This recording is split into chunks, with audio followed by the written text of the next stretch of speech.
Et comme l'a dit notre cher frère camerounais, quand Jésus a commencé, il était seul, mais après c'est des foules. Ce qui est important, c'est notre foi. Ce que nous croyons en nous, que ce combat-là n'est pas inutile. C'est un combat qui est en train de mûrir, qui est en train de tracer des trames. Et quand on dit tracer des trames, c'est des prières, des révoltes et des supplications. Et tout ce que nous faisons ici, nous ne le faisons pas pour nous individuellement. Nous le faisons pour tout un peuple, pour des êtres, pour des femmes, pour des hommes qui ont été tués, qui ont été assassinés. Parce qu'il y a certaines personnes qui aiment le pouvoir, ils aiment l'argent. Et ce qui est pitoyable, c'est que même leurs familles, même leurs enfants, ils sont des futurs mamans, des futurs papas. Et que tout ce qui se passe dans les trames des femmes qui souffrent, des hommes qui souffrent, de ceux qui sont assassinés et qui ne savent même pas où sont leurs familles, ça nous concerne en tant qu'être humain, en tant qu'individu à travers le monde. Alors aujourd'hui, ce combat que nous faisons ensemble, nous le faisons avec notre cœur.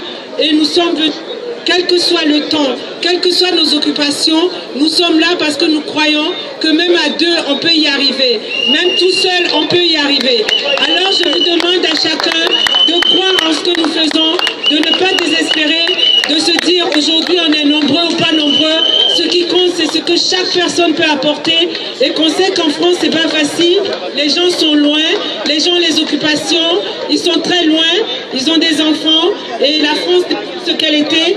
Alors à nous de retrouver notre pays, nos constitutions, notre foi en ce pays que nous aimons.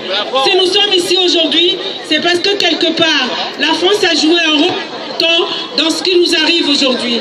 Si aujourd'hui, ça ne va pas nous demander pardon comme ils le font, ils l'ont fait pour les Juifs, ils ont tué chez nous aussi, ils ont fait plein de choses, ils ont pillé. Mais aujourd'hui, nous voulons leur dire que nous sommes debout, tous, pour que l'Afrique reprenne sa liberté. Et cette liberté, c'est quoi? Qu'on sache aller chez nous librement et que les choses se passent bien, parce qu'on est riches chez nous. On n'est pas des pauvres, on est des riches. Riches dans nos vies sociales, riches dans nos relations humaines. Et c'est ce qui est important. On n'est pas seul. Et merci. Vive le Gabon, vive le Togo, vive tous les pays où la dictature bientôt finira. Merci.